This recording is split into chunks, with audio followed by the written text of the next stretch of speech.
Hello, holier-than-thou tubers, and welcome back to Let's Play Final Fantasy IV Pixel Remaster Edition, Solo Cecil Edition, BlueAnkylo Edition, with me. We just promoted Cecil to Paladin last episode. This is the beginning of episode 3, and last time we promoted. So, the fight with Skarmig's whatever went pretty well with Dark Knight Cecil, but now we're level 1, so let's see what happens. I mean, we might just die right here. Somehow I doubt it, but you never know. It seems like we're not taking very much damage. Oh, he's in the back row. I think after the Skarmiglion fight, I forgot to switch it back, so we're doing less damage, but taking less, so I mean, that's kind of nice. Hey, look, level 12. I guess we're good. Let's put him in the front row, though. And we can just heal ourselves now. No need to use potions constantly. I want to take a couple fights up here. We need to catch up some levels one way or the other. We don't have darkness anymore. I was only concerned at level 1 a little bit. Now that we're level 12, and now that we're level 18 or whatever, yeah, it'll be fine. Level 14, I guess, only. The thing is, those levels give you a lot of... Well, we haven't got any defense multipliers yet, but once we start getting defense times 2, times 3, you know, nothing can kill us. We'll be fine for quite a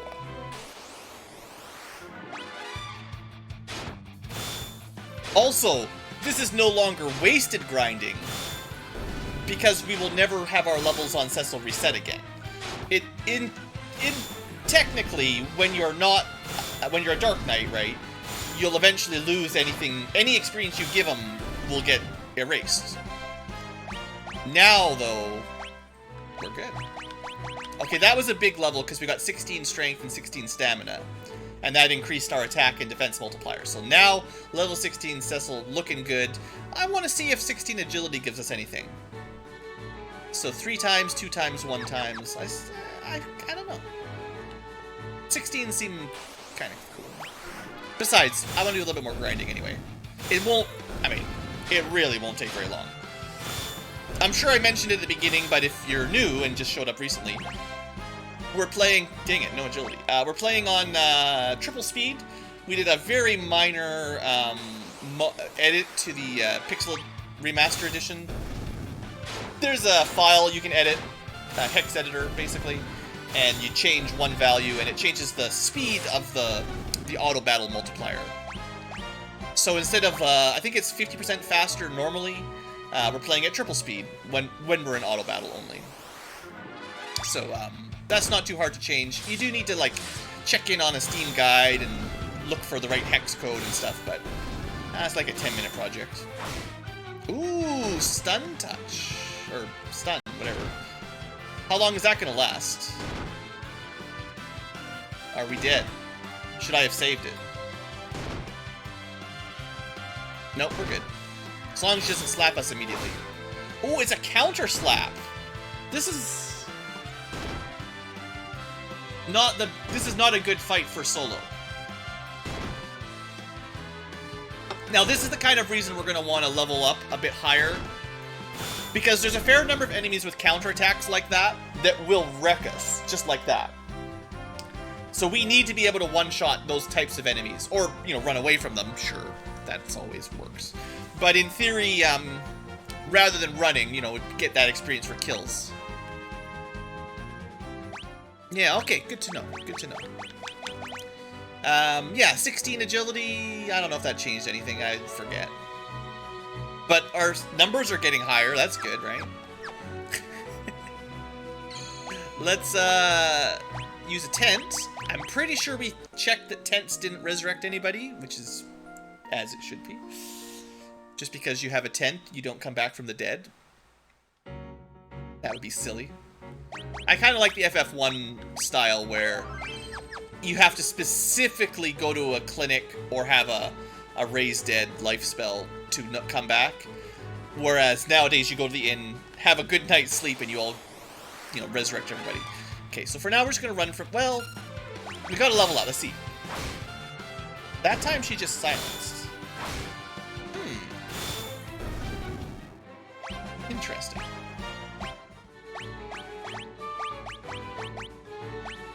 Oh, I don't have...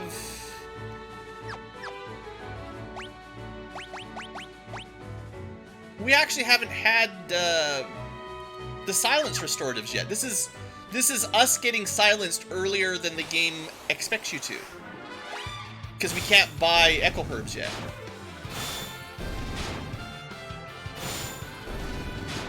Yeah, like the Final Fantasy III original, Phoenix Downs were pretty rare, you know. You couldn't buy them. You did get a few, but they were not just everywhere. I mean, you know, there's different ways to design a game and balance it, but I kind of like that idea of myself, like, trying to make death be a little bit more dangerous. Nowadays, the way Final Fantasies are going, every battle, you get back full heal to perfect just after the battle, right? Like, the way 13 and 15 went, you're always at full health. I don't want to talk about those too much. The current state of the series is just very depressing for me. I guess Final Fantasy 16's on the way. I haven't really seen anything about it. I have anti-hype.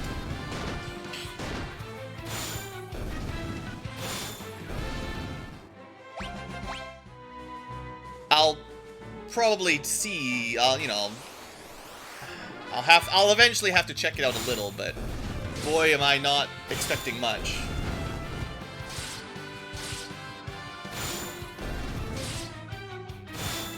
So the question here is, while we're in the undead area where Cecil can wreck, before we go to the not undead area that might be more trouble, what level should we be? Should we get up to 30, which is what we were as a Dark Knight? Or should we just be like, whatever, we're fine? Because we're only going to really wreck enemies at low levels that are undead. Because we're using, you know, light elemental weapons and kind of immune to all their dark stuff. Now, we're starting to do a lot of damage. I clearly just hit another multiplier recently. Now that we're doing 1,300 damage to these poor skeletons. This is higher level Cecil than I've ever seen on Mount Ordeals as a paladin. Dang. He scales pretty well, I gotta say. The grinding is very rewarding based on how the stats scale in this game. Like, in Final Fantasy 1, you do not go from 300 damage to 1,200 damage in 2 level ups. Well, maybe the black belt. Maybe.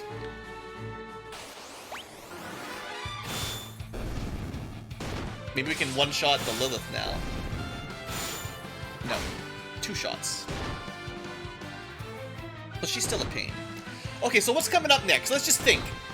For solo Cecil, because it is a challenge run, and I don't really know what will be hard or not yet until we see it. It's better to prepare a little bit in advance, because I don't really know what's going to be a bottleneck. We already got all the spells. Yeah, that doesn't take very much. Oh, that's right, you get Asuna. If I wasn't silenced, I could get rid of all my statuses. Sad Cecil faces.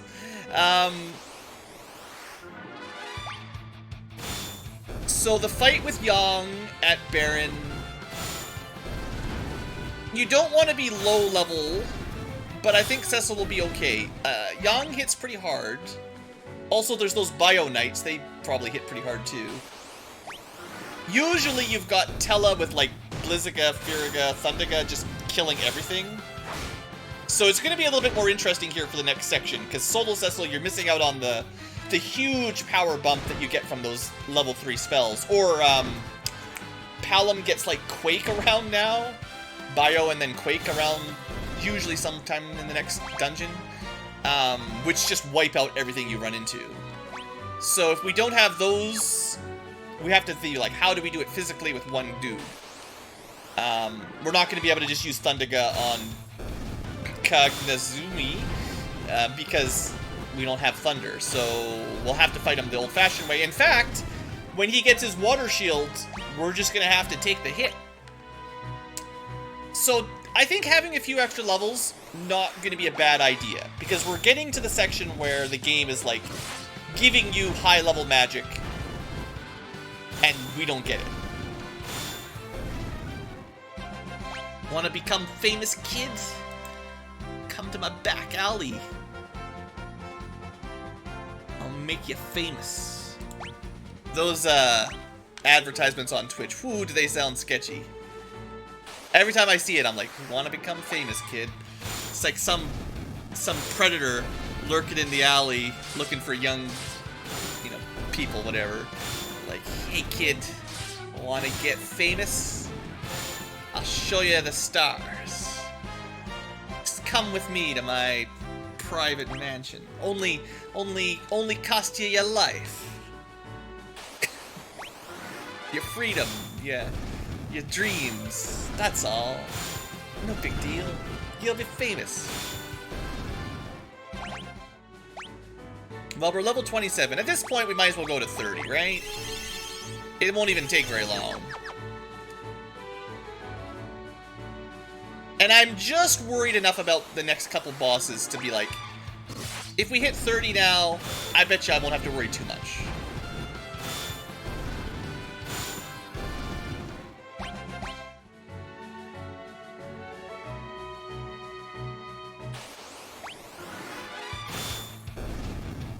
Also, if we could get to the next multiplier and start doing 2,000 damage to these skeletons, that'd be even great. Even cooler. How are we doing on multiples? We're at 5 times. Oh man, we're gonna be so over-leveled. Well, compared to normal. Once we get that flame sword, oh boy, is it gonna crush. You know how you get such a huge spike? Usually when you get to Tower of Babel, and you get your first set of Fire Spear, Ice Spear, Fire Sword, Ice Sword, it's such a huge upgrade in gear.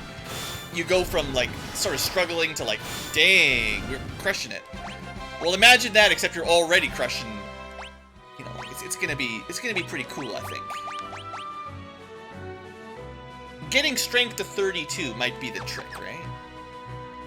I'm just being mean. I mean, hey, I came to this mountain to become a paladin.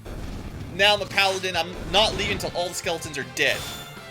Get back in their closets. Except for these Lilith Lamia girls. Every time he sees them, he just freezes up. Sexy Lamia snake girl, he can't look at her. He's really shy about those ones. He's just gonna steal Gomez's lunch. We show up to Gomez and just smack him back to 4th grade.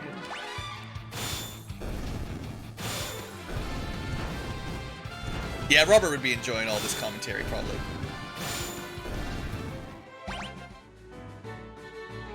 And a little bit of grinding gives me some chance to, you know, talk with chat, come up with some good backstory for our Cecil here. I can't believe we're silenced and there's nothing we can do about it. I don't think I've ever gotten silenced before we could get Echo Herbs. Wow, we got 2 strength up on that level. Nice. 2 something else as well. Well, that's only 1 away from strength 32, which is maybe level 30 will get it?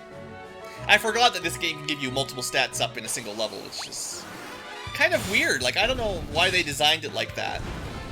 There's, you know, from level 1 to 99, there's 98 level ups. Even if they want you to be at 99 strength by level 99, they shouldn't need to give you 2 at a time, ever. Because you don't even start at 1, you start at like 10 or 15 or something.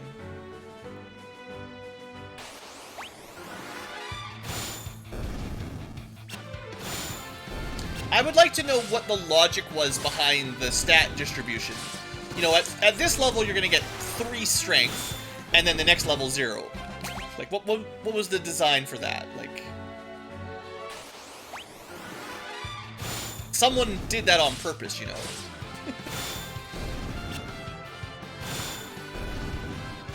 Probably. It wasn't just a computer algorithm, I don't think. Not back in the 90s. Would have been more impressive if you actually made a computer that came up with some kind of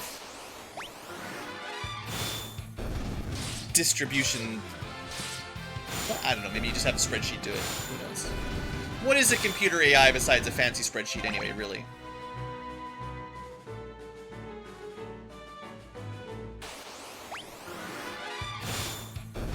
Alright, so I think after this fight we'll be good. I think. I mean, we're pretty good.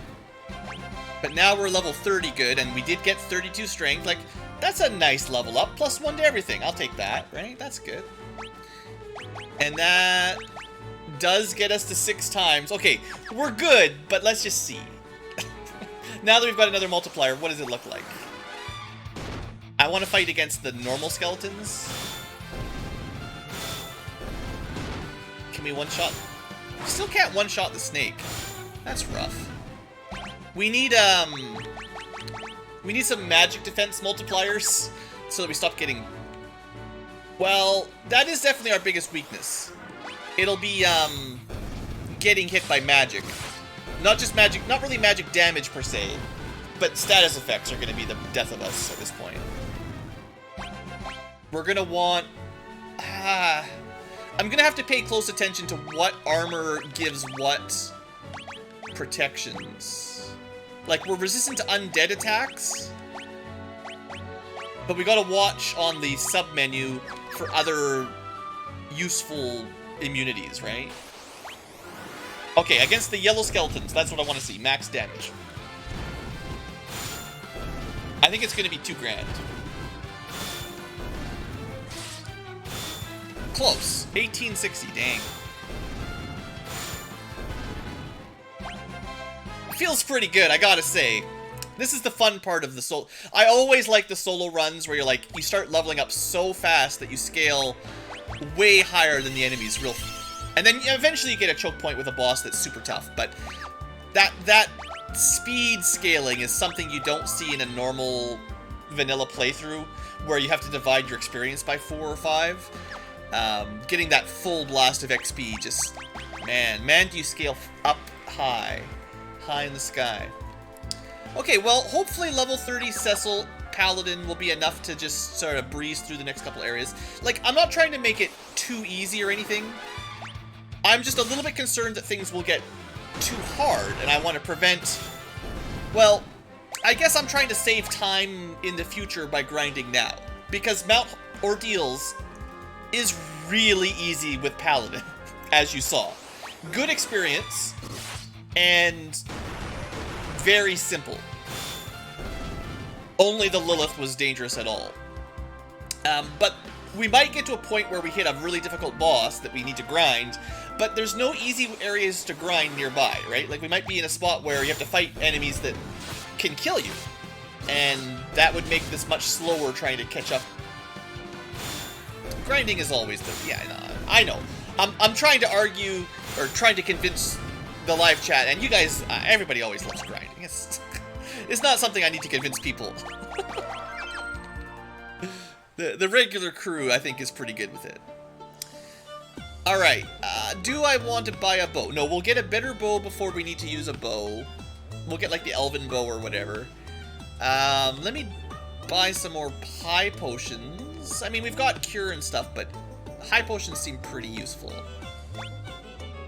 And just in general, might as well max them out. Our money situation... When's the next time we need a lot of money? Is there anything you buy for Cecil? I mean, you can buy him an axe, but the axes kind of suck. They're pretty expensive in Dwarf Town, but eh. Once we can get to the town of Mithril, you can buy all the iron stuff that sucks. Or, not Mithril, Mithril is the pig town. No, I'm thinking, Mithril has Mithril armor, which is okay, but, you get better almost instantly. Of course, Mithril doesn't sell iron. No, there's the well town, whatever the name of that is, the dumb town with the well in it that you explode. That place sells a bunch of iron armor that's garbage. Mithril might be worth a bit of money, maybe.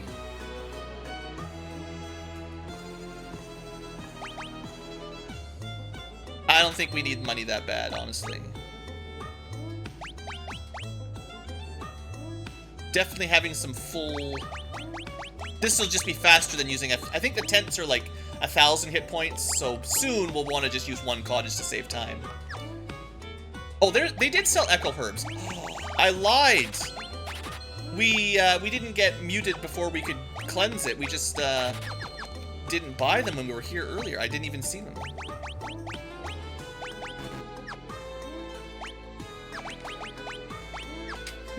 An eye drop is not an Echo Herb, but you might be able to figure out how I made that mistake. Alright, let's go. Progress time. Double check something here. When we do the... We're not going to use the Wizard Hat in the... No. We're going to want, like, when we do the Dark Elf thing, we need Feathered Hat and Gaia Gear is the best you can get, I think, for a Paladin. I'm a little bit concerned, honestly. That cave might be tough, because usually you have Yang to kill everything and mages to kill everything. We're going to have to work through No Metal Cave with a bow paladin. It'll be interesting. We'll have to use those elemental arrows and stuff a little bit smarter than normal. So having those levels will be nice for them, right? That's a place that might be tricky. I'm not sure. It might be really easy. I don't know, but I'm kind of anticipating some challenges soon.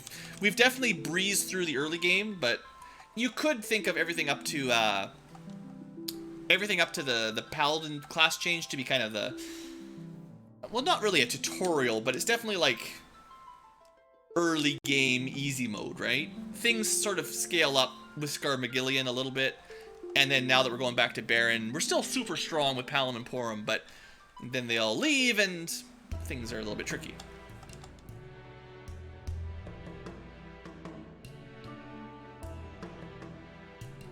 Yeah, because if you get like Bio and Quake around here, you just crush everything.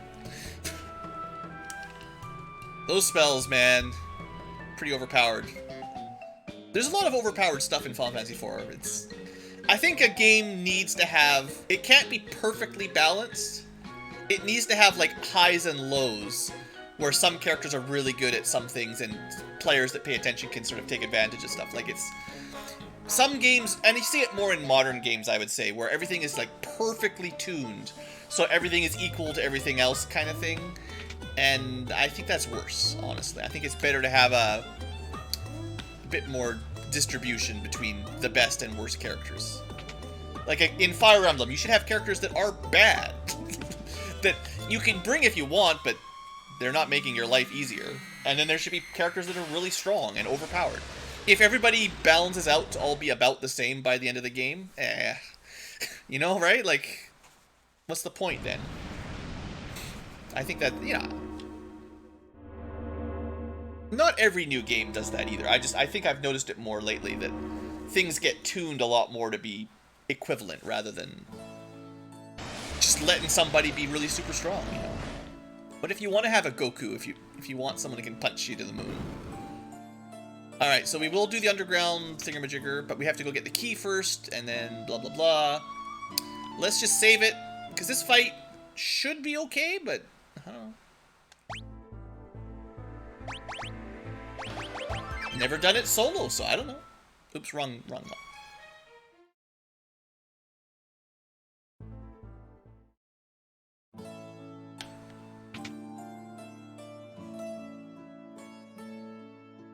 Hey, buddy! I see you've survived! Time to die again! Oh, I gotta kill your minions first. No biggie.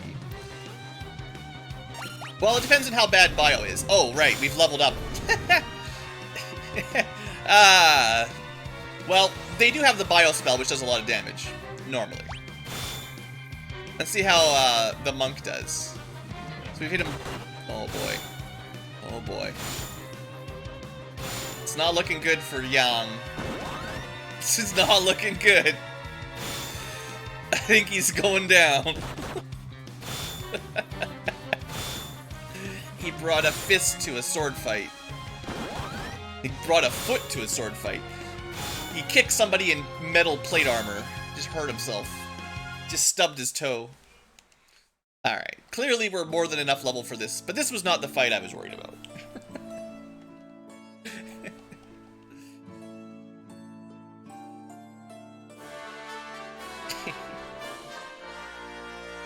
clearly, Cecil is superior to Yang. In every way besides the mustache. Yang has the superior facial hair.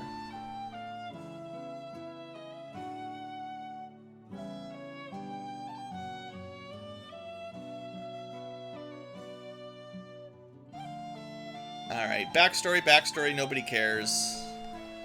Not this time. These guys are all dead as far as I'm concerned. All I see is corpses. Oh man, if Cecil had a mustache, we'd be doing 999 damage to everything. The power level would be out of control. Instead of the fight against the Dark Knight, he'd just break that mirror and walk through the other side straight to the moon and just slap Zeramis or whatever. Oh no! Everyone's alive! That's the worst! When everyone gets free resurrected. So I wonder, have you ever thought, one person has the key, this door is locked. The townsfolk can't open this door. Only Knights of Baron. So Yang and higher echelon people would have key. Even Cecil did not have a key to this door back when he was in the good books with the king. He was not privy to the key. It was locked when we came here at the beginning of the game.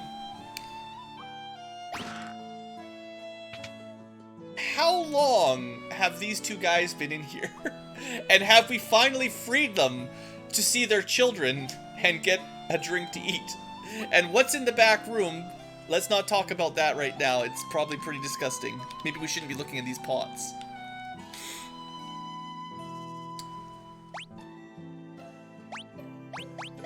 No need for any of that for solo Cecil. Actually, Kempogi. Maybe these are the equipments you want to bring for the no armor section.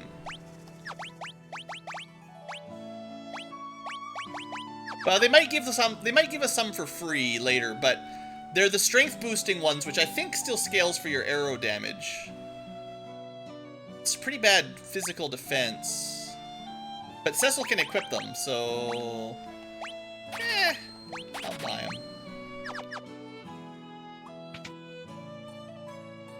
Actually, I've never directly compared them. Well, would it?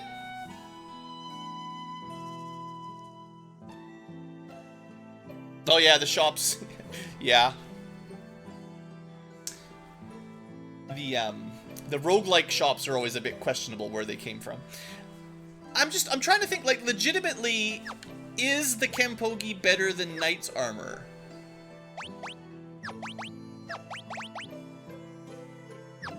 Like, that's a lot of evasion. 24 to 44%. It's a pretty big jump for 6 physical defense and 1 magic defense.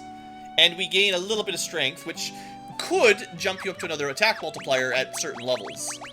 I mean, I don't know if it's right now. We're at 6 times. But in theory, that would jump you up a little early before you got levels. Whenever the next multiplier is, it would get you to it a couple levels early.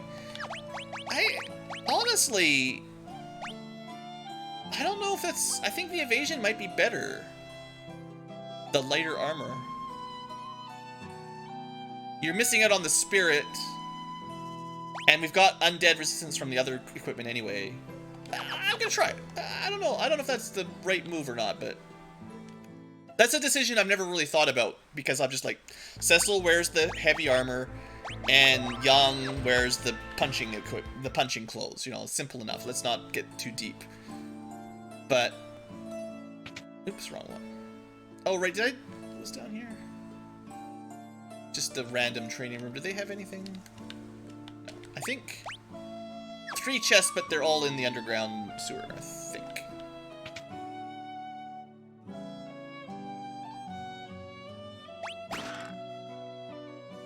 Pretty sure I didn't miss anything else. Oh, right, it's, yeah, that. Well, no, wait, that's 1. Are there only 2 chests down here?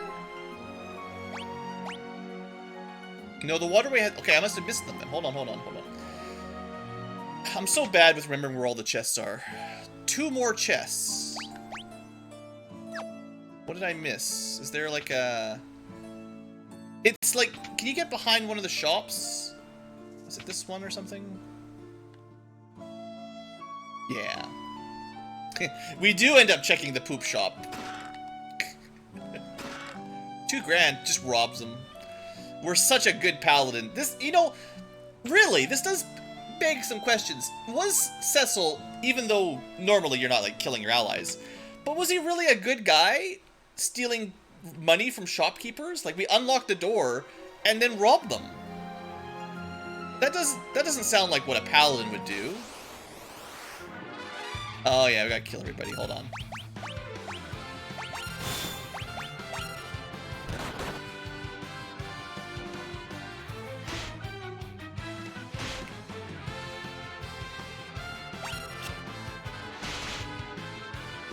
Yang has too many HP. It's gonna take a while to kill him. Oh, that's right. Everyone joins at the level of Cecil. So Yang's also way over leveled because he would have joined at like level 30. Oh, that's actually crazy. He's got more HP than he usually leaves with. That's great.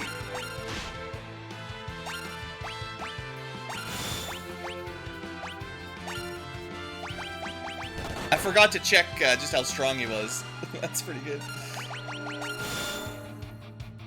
Yeah, everyone, basically, in the second half of the game, everyone joins super high levels now because Cecil's way too strong, yeah. If I had Cecil at level 99 before, I don't know, Kane joins at the end of the game or whatever, he'd beat 9. Well, it's like level -2 or +2 or whatever, but... Can I even kill Yang? He's too strong.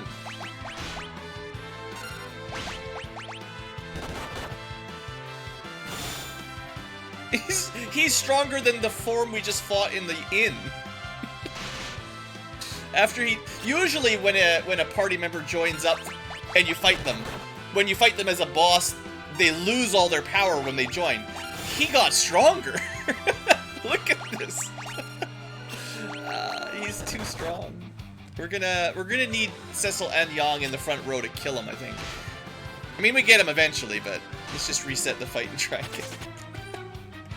I forgot. It's gonna be interesting killing some people in the future when they join. Yeah, level 35. He's... Jeez. Look at this guy. 7 times 80. Man, he would just crush. If you put the elemental claws on him right now, he would demolish the Cagnazio boss. Oi, his thunder claws would just rip it to shreds. To shreds like it wouldn't... I almost want to see it just because of how ridiculously easy it would be, but I mean, it's a solo Cecil run, but dang. I didn't think of that aspect of grinding Cecil early being like... Because you could do this in a normal run. It doesn't need to be a solo run to do what I did. Like that's no big deal.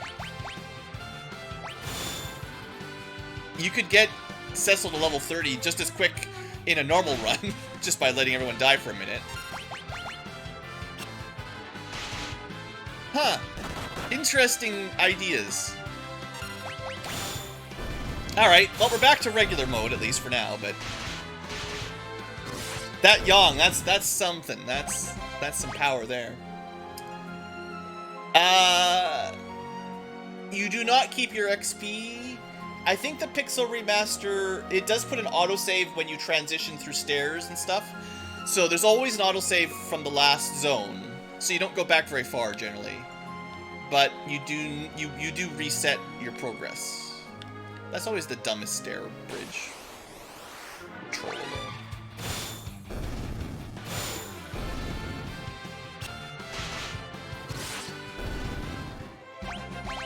And technically, you can put a quick save anywhere you want. You can only make full saves in the usual save spots, but quick saves you can also do anywhere. I'm not sure why they differentiated them, but...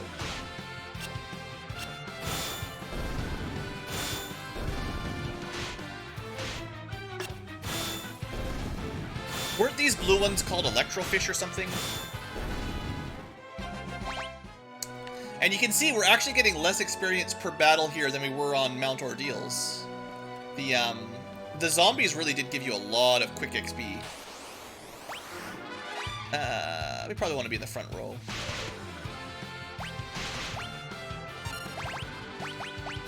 Oops. Well, maybe it doesn't matter. Apparently, we're so strong, even from the back row, we cannot be stopped. I guess there is that argument, too. Once you're strong enough to double kill any enemy's HP, you might as well put Cecil in the back row. If you could, kill them in one hit regardless. You might as well stay in the back row and take less damage and still kill everything in one hit. But, yeah, it's fine. I always forget. No, I have to go back left and then right. I feel like I'm kind of just zipping through a lot of the normal stuff. I mean, the focus should be on the solo stuff, not the classical routing, and we're not doing the story really. We're not doing a speed run. We're talking about the challenges inherent in a solo run. In this place always get a little bit lost here generally, I guess.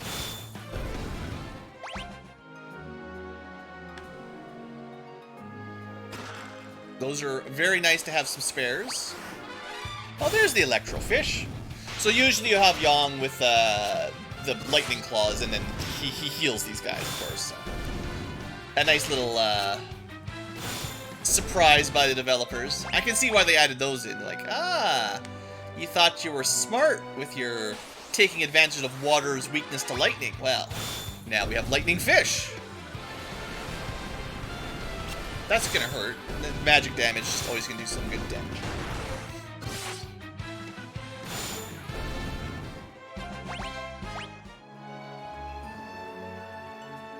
Alright.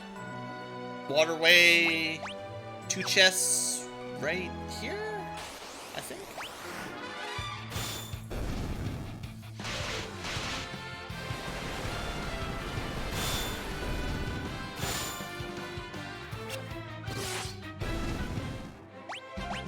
So I feel like I'm glad we definitely grinded some after we turned into a paladin. I think we went to a higher level than necessary so far, at least, not counting the next boss coming up. But so far I'd say we're overpowered, but you wouldn't want to come at normal levels with a solo Cecil, because this part of the game does start to get difficult. And I think if you came in at like level 15 or 20, it might not work out.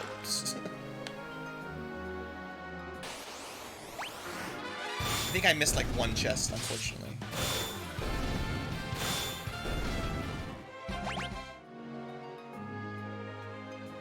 Or maybe not, maybe not. Save room with 1 chest? Yes. It is kind of... I'm not a huge fan... Okay, I think this is just... Like, I guess I can understand why they do it, but I don't like that the mini-map on the top right of the screen by default shows you that there's a secret in this area. Right? You come in here like, ooh, a save point. Sure, the right side of the screen kind of gives you a little tip that there's more to it anyway. But literally the map overlay tells you that, oh yeah, there's another room. And you can just see, oh, there's a treasure chest. Practically a light pointing in the right direction.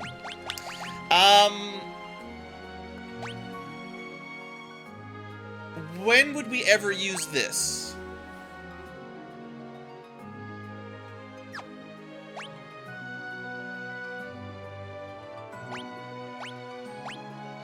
May curse the enemy. Is there a use for potentially cursing an enemy in a solo run?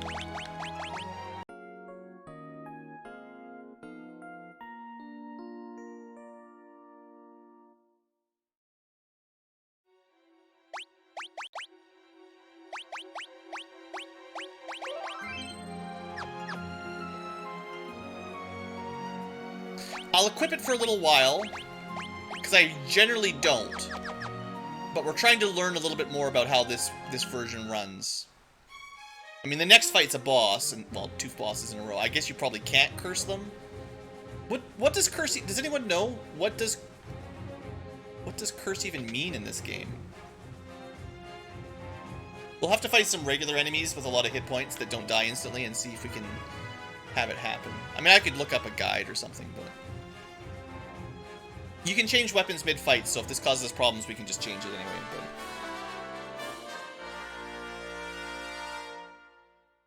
Because it has lower base stats, I would never normally use it than the weapon you start with.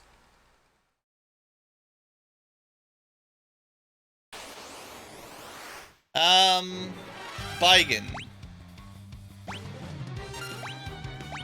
So because... Well... We'll see. Left hand attacks for low damage, right hand attacks for a little bit more. We can kill him in 2 hits with our current weapon anyway. It might be better just to target the body from the beginning here.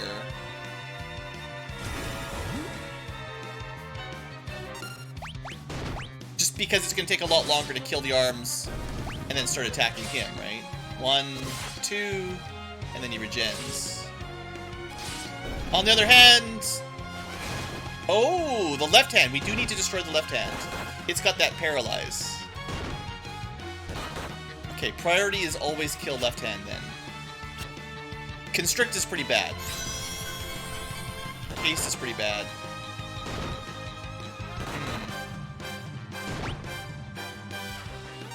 We really need that to not do it again. Okay, don't kill the right arm first. We might be dead.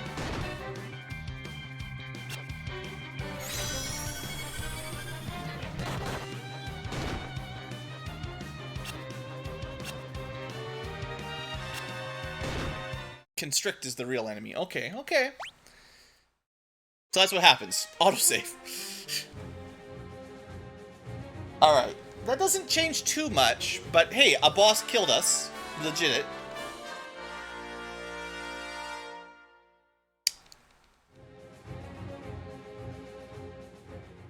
Halves the base strength and defense attributes. Okay. I mean, that's...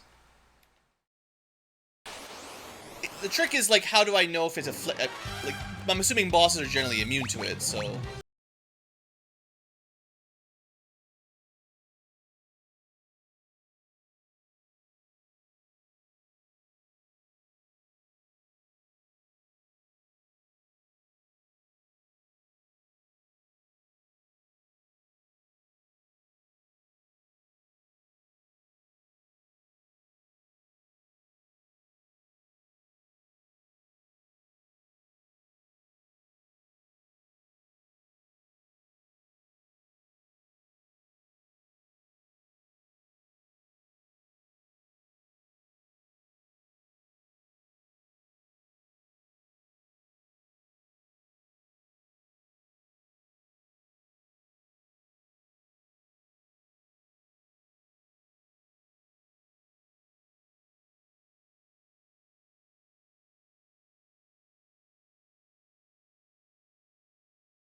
So if there's no animation, it might be that you want to hit them once. If it is auto-afflicting, if the boss is susceptible, you might just want to hit them with the curse once, and then switch over to your best weapon, and suddenly you're doing way more damage.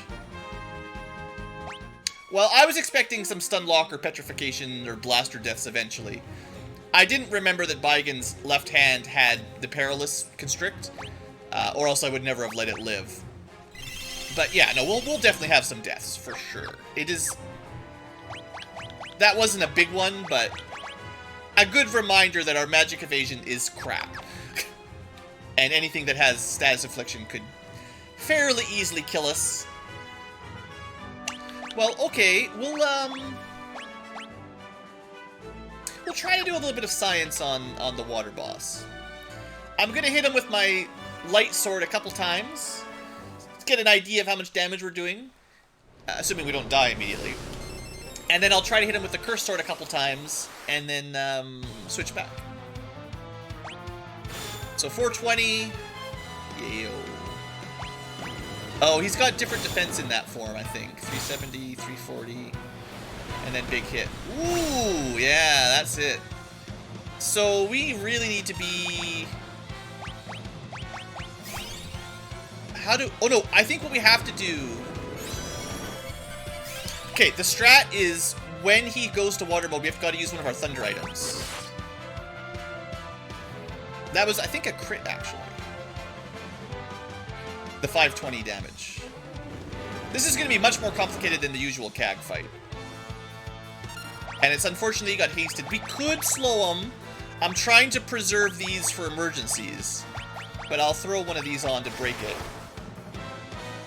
Right? Yeah. 1 damage is fine as long as barrier gets broken. Well, that isn't fair. Because he's hasted, he can put it on before we get another turn. Well, we're just gonna have to take the... That's rough. Well, let's see if we can get him cursed. I don't know. I don't know how you would... How could you tell if it's in effect or not, right? Like... I mean, he did less damage than the last waterfall. Maybe it just always works.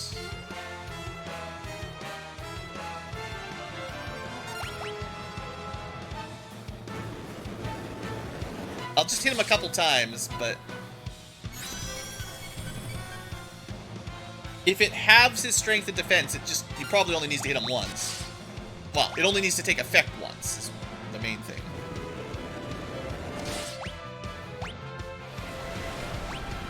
He's doing less It doesn't keep stacking halving, does it? Is this secretly an amazing weapon that I usually throw away? Like, there's no way, right?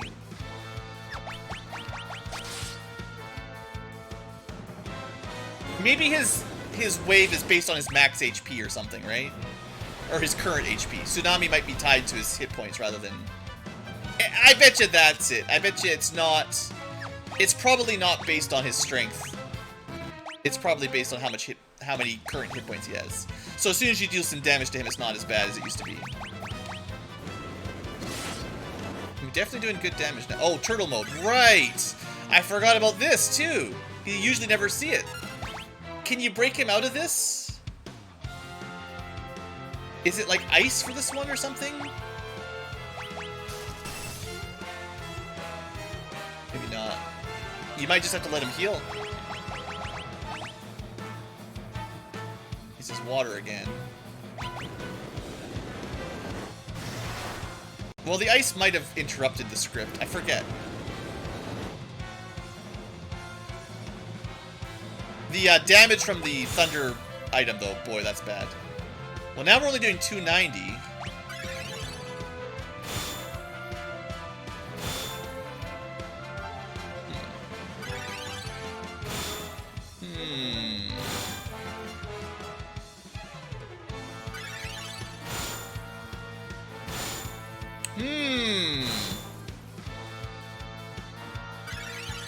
This is parts of the Cog Nozzle fight that I'm very unfamiliar with. I've technically seen him do this before, but it's so rare. I mean, oh, we got him. It's fine. I was thinking I could haste myself or slow the boss or berserk myself. All of those things would win. But I didn't want to use any of my rare items if I could help it. So we were able to out DPS his restore. Definitely, without some tricks, you wouldn't want to go in at much lower levels solo Cecil. Definitely feel like you wouldn't want to be too much lower. Oh, that's cool. It's actually kind of neat. A lot of bosses do have those kind of mechanics that usually you just hit them with Thunder Gun and they die immediately in one hit.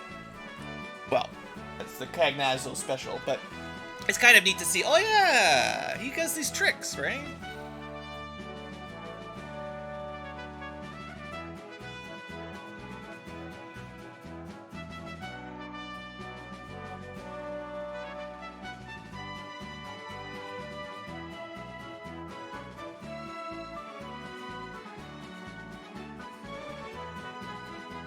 Alright, happy music. So these kids We keep killing them, we keep knocking them down, they don't stay down. So the next best thing we can do is toss them in front of a wall, turn them into statues, finally leave them behind. Definitely got tired of dragging around their corpses. Cecil gives them the order to self-petrify.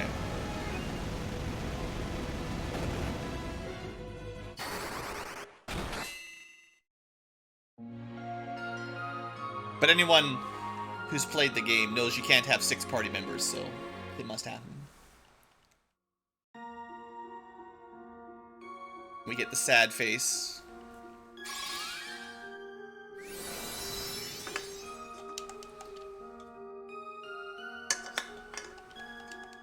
Thanks, Tella. You tried.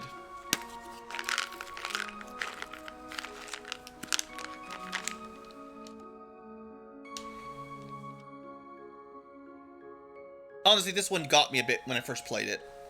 The kids, you know, sacrificing themselves like that. It was a pretty emotional moment in the original game back in the 90s. Back when JRPGs didn't have a lot of character development.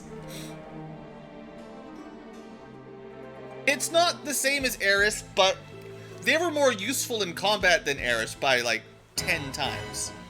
In Final Fantasy VII, Aeris was like, she's okay, she's not great. But whether you had her in the team or not was like, whatever. Most people don't even use her because she's like, whatever. Her damage, her weapons suck. Her limits are mostly weak.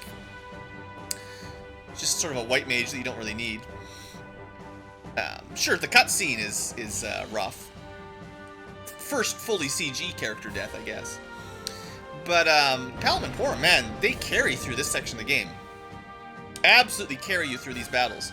Having them disappear is like, ooh, ouch. Right? Like, now we don't have a proper white mage or a black mage. Tella doesn't really count. He only has 90 MP. The guy, he's old.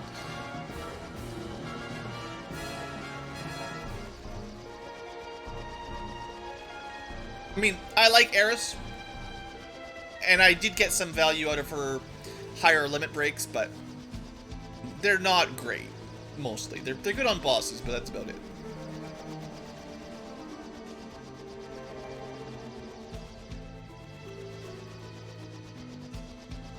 Yeah, Phantasy Star 4 has some weird twists in the late game. 3 and 4 both go kind of off the rails. I'm always a bit mixed about those JRPGs that go really bonkers by the end game, where they just totally flip the script, and you're like, what? I don't even know what's going on anymore, right? Like, what planet are we on even at this point?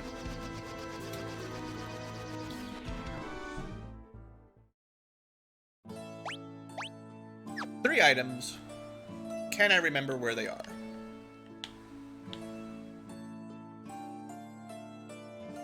I don't think I've actually played all the way through Phantasy Star, any of them. I'm actually not sure if I've personally beat them. I've definitely watched them be beat, but I'm not sure if I've actually finished any of them. I've played all 4 of them, at least some amount, and certainly a lot of Phantasy Star 4. There's usually some point where I just, like, stop and watch someone who knows what they're doing. I didn't play the Sega Genesis very much as a kid. I had it for a while, but honestly, curatives, restoratives, not super important when we can cast Asuna. But yeah, I know Phantasy Star 4 is a huge fan favorite for, it's got quite the following. Do we care about a mithril sword? Well, first off, we need to kill some people. Only Sid this time, who's barely wearing anything already. Should we just collect all the weapons just for fun?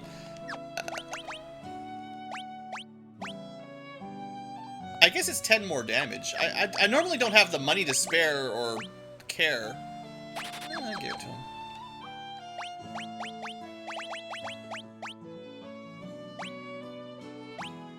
It does do... I mean, you lose a bit of accuracy, so you get some misses, but, yeah. Usually I don't go to Mithril this early and do much because I generally don't have the cash. We're never gonna need the knife. We're never gonna need the staff. Keep the weird sword. Sell this stuff. Keep that. Keep that. Keep that for now. Oh yeah, we could have sold this earlier. I don't think we'll need these, honestly.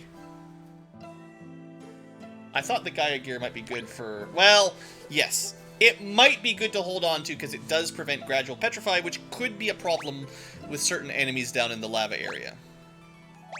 Gotta remember, some gear gives you status protections. Such a cool sword. And it turns out we can't use these anyway, so just clean up the inventory a bit. Stupid goblin summon. Yeah, I wouldn't recommend people play, especially Phantasy Star 1, the final dungeon for the original first game. I think it's either PS1 or 2 specifically. The final dungeon is just no. Just no. Even if you enjoy the rest of the game, you won't enjoy the last couple dungeons. Well, I mean, I can't tell you what you'll like or not, but I wouldn't,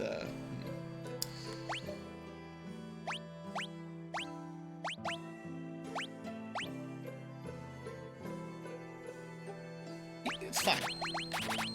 These things are barely better than light armor the way I remember it. Usually I don't... Like, it's better. It's all around an improvement. It's fine. Well, there is a difference between... What's the difference between an undead attack and a ghoul attack? Riddle me this one, chat.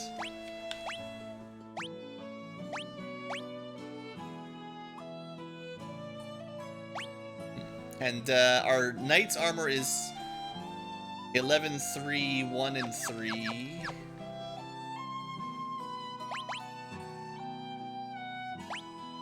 So no spirit, just a little bit more defense, magic defense. I'm not going to spend $17,000. It's just not... I don't think it's good enough.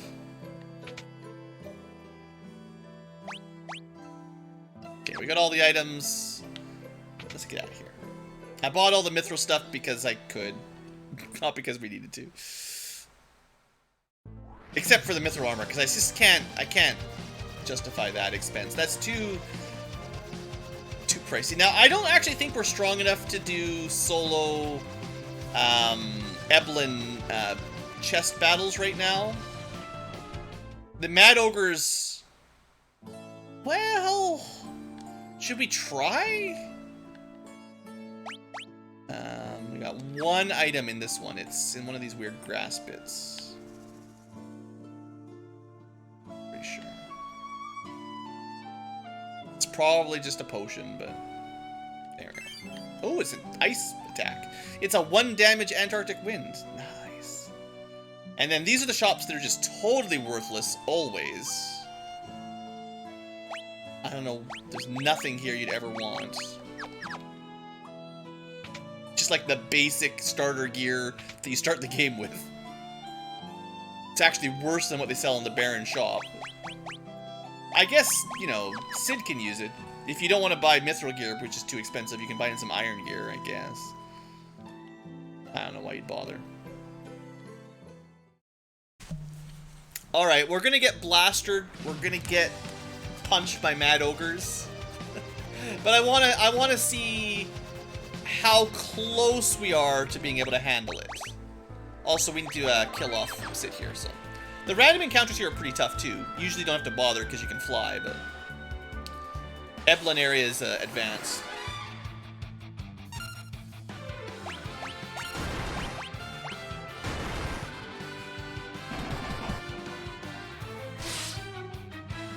Alright, run.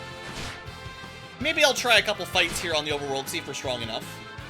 If we can't win the fights here, the fights in Eblin are going to be real bad.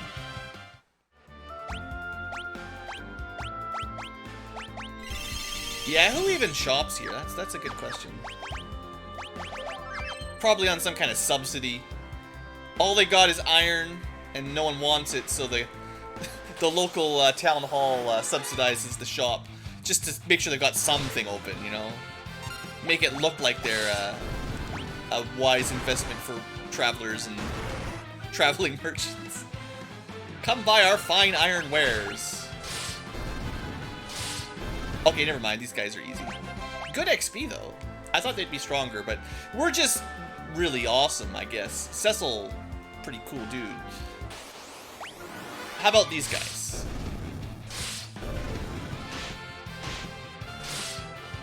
Alright, counter gradual petrify. If you get hit by 3 of those, you're dead, right? It's very good that we can kill them in 2 hits. It'd be better if we could kill them in 1 hit, but honestly, that's pretty good. The experience gain is crazy. I love it. What is it? 9,000 to next level. Each fight is like 3,000 or 4,000. Relatively simple. Let's see how back attack works. Maybe we should be in the back row. The amount of damage we receive is tiny, and it does affect our damage output, but like I don't think I understand back row mechanics very well in this game either. Usually it's just Cecil in the front, girls in the back, or whatever, you know. But you seem to get a lot of evasion as well as damage reduction. It's not just you take half damage in the back. You actually seem to get quite a lot of like bonus evasion. Seems like it anyway.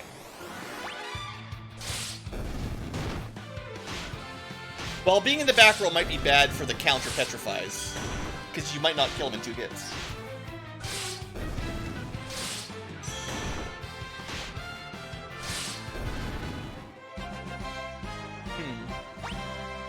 So many stats.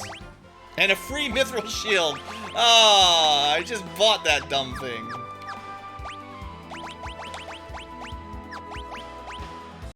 Alright, well. We got a couple level ups. We could clearly grind a whole bunch more if we need to. Or have the strong desire. Alright. We're at the point where tents no longer cut it. Let's just see how Evelyn does. This is, well, this place is optional, so I was gonna say it's like a sequence break, but it's not somewhere you ever have to go. But you are certainly not meant to come here as soon as you get the airship. It's just that you can't.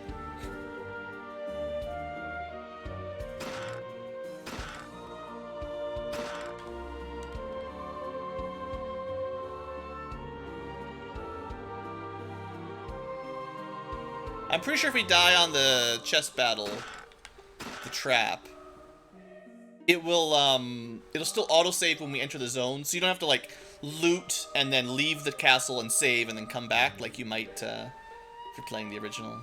How do we... that? Just walk right over and get it, of course. What a secure ninja castle we're in, right? How do you get to that treasure behind the wall? You just walk over there. Are these all staircase ones, or one of these is like...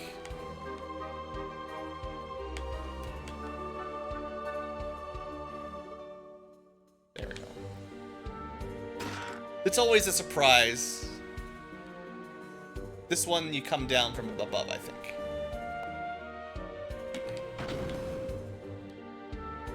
And then you die.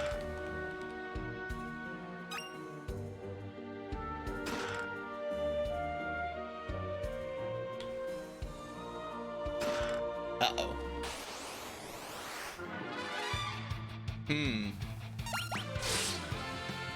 Oh, we can one-shot him. That's good.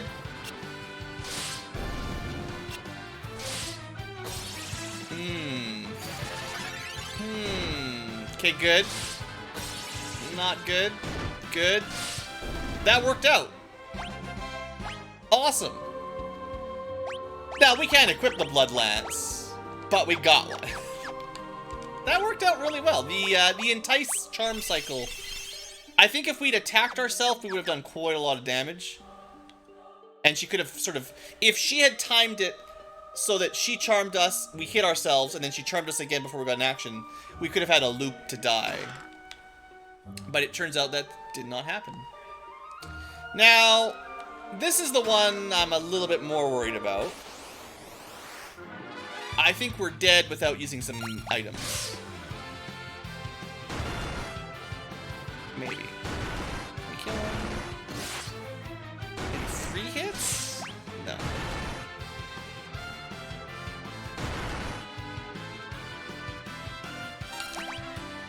I mean, I'd have to start spamming, like... I can't out-heal their damage, I don't think, with high potions. 140... Well, if they don't get any crits, we make a slight gain. How much does Cura heal these days? Less than a high potion. Alright, so the only way we're winning this fight is by killing one before we have to start healing. Now, I usually do use a... We could try back row, yeah. I do typically use one of my consumable stops on them. When I'm playing normally, when I'm not trying to preserve everything, I normally throw a... well, either a spider silk or an hourglass on them. I think Mini does it too, but I don't think we've got any items that cause Mini. That doesn't sound like something in the game. We could certainly try back row. We'll take a lot less damage. I don't want to switch to like a bow or anything because we don't have any good bows yet. One thing we could try is to hit them each with Curse. I don't know how much of a difference it would make. But maybe? It'll slow down the killing, but it might reduce the damage we take. Well, yeah, that back row... Whatever the formula is for back row damage... That is crazy how much of a nerf... Instead of taking like 150 to 200, we're taking like 10 to 40. That's crazy. That almost seems brokenly overpowered to me, honestly. Like, I'm actually gonna try, now that I've, you know, theoretically cursed them all. I actually feel bad being in the back row like that. I kind of don't like it. There's nobody in front row taking the hits. I'm not sure Curse did much.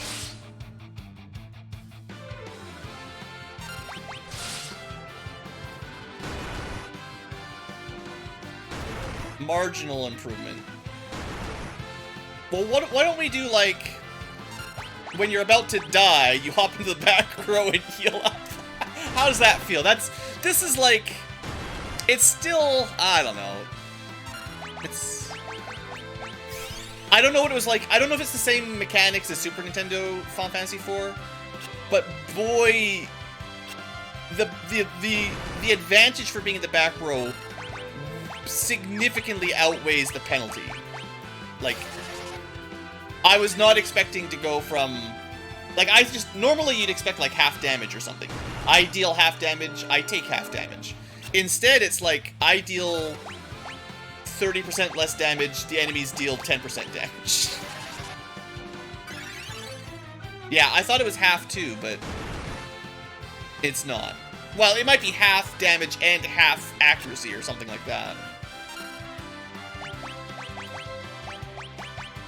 Like, if they're getting 4 hits for 200 damage, or something like that, they might miss more now, clearly. And then, when they do hit, it's half damage, you know? I don't know. As soon as we move to the front row, though, the curse feels like it did nothing.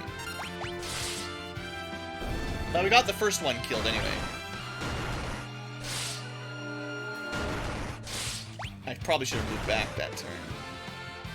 I might be dead. Nah, we're good. Can't kill me when I'm in the back row. It does seem like all you have to do is stay in the back row and this fight is easy. Which is kind of a shame. I was expecting it to be impossible. at our current level. But it turns out back row is actually way too strong.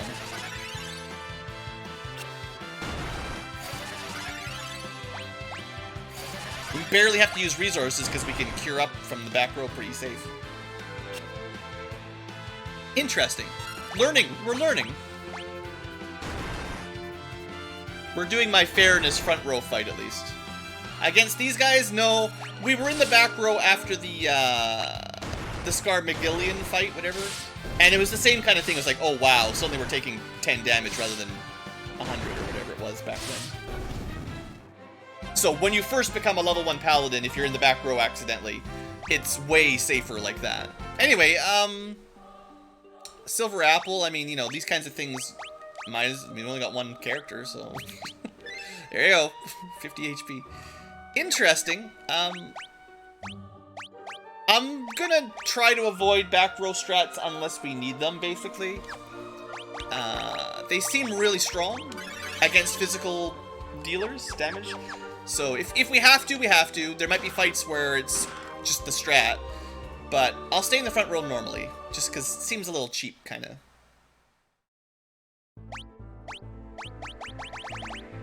Especially if it was not as strong in the Super Nintendo.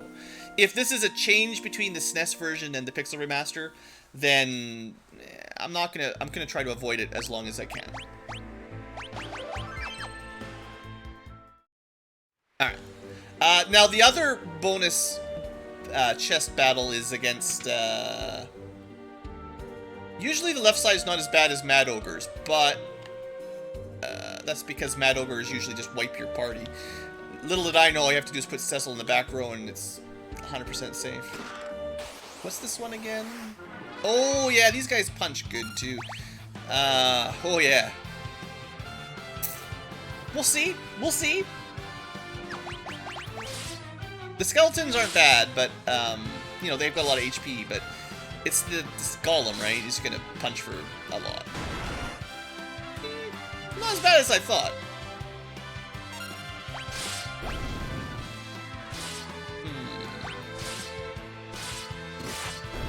Okay, we can one-shot them. That's good to know. We should be able to fair fight this one, I think. I want to heal up close to full, try to kill the next two. Well, it might not work. We're kind of breaking even here. Yeah, I have to just attack. Hopefully we one-shot the next one. No. But I had to kill at least one more because we're breaking even with the Curas right now. But this should let us net heal a little bit. With a little bit of luck, anyway. I'm hoping the Steel Golem doesn't do anything crazy when he's the last one alive. Because some enemies do have, like, a special attack, I guess.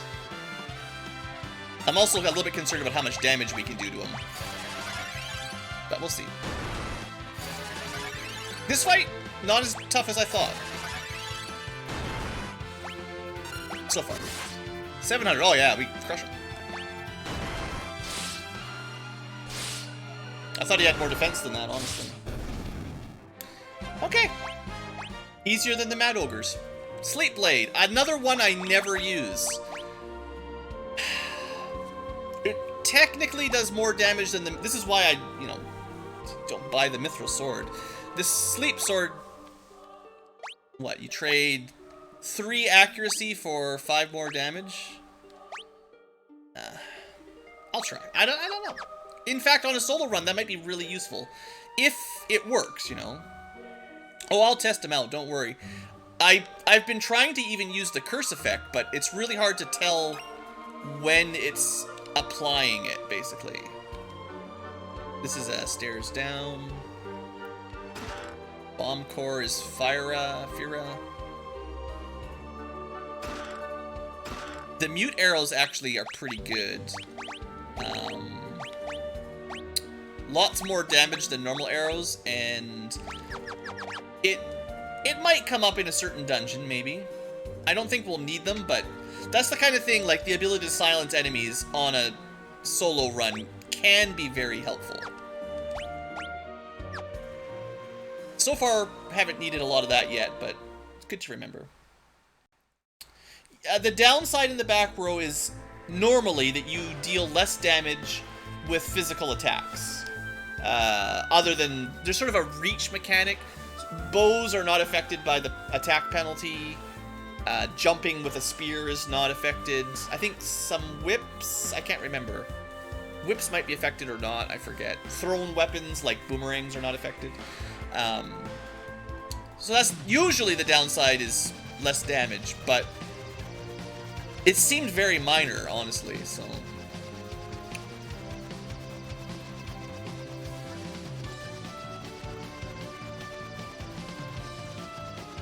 Yeah, there's nothing else to do, might as well go here next. We did our little side trips. So this place has all the metal the metal cave gear if there's anything we need. I don't think I have a spare ring anywhere. No, do I? Hold on. Nope. So we need at least something. I think the ruby ring is pretty much all you can get for your accessory slot on them. And I've got... We're gonna have to use bows. We've got the headband. We've got the Kenpogi, we've got the ruby ring, and a bow and arrow. We've got the mute arrows, which might help. We can get some elemental arrows in here. I don't think this next dungeon will be super tough, but I don't know. Maybe solo it will. I don't know. Yeah, we'll get the great bow, one of each arrow. They're just infinity arrows, very convenient.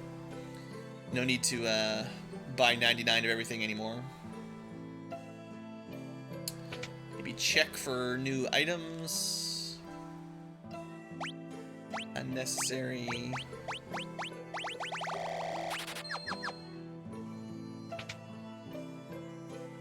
Yeah, unfortunately, the dungeon coming up is not good for testing out swords. No, how many? What's in here? There's 4 items. There's a little, there's a little forest over there. This thing. I think there's like 3 ethers or elixirs or something. Ethers. Dry ethers. Nothing. Actually, what does the decoy do? Blink. Ooh, that could be good. Those could be cool on a solo run. Because we don't get any good buffs at all. Paladin Cecil gets pretty terrible magic as far as white magic goes. Yeah, free blink might not be the worst. Or is in this version, is blink just 2 attacks? This one might just dodge the next 2 attacks, which means not that great. I forget. I'm thinking FF1 where it adds to your evasion for the battle.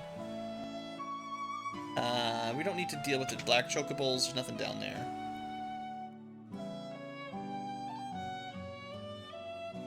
Alright, let's go talk to the nobility. I guess we get to find a friend. Friends that's supposed to be dead. Oh, we're already... Actually, hold on. Future tubers, we're actually over time. We're over an hour. I should have cut before the Eblin section there. I didn't realize. We're going to end the episode here, and then next episode we'll clean up this overworld section, I guess. We're pretty much done up here. We got the dark elf cave thing, and then we got the tower thing. How are we going to fight Barbaricia? That's a good question. We'll find out next episode. Thanks for watching. Hope you've enjoyed.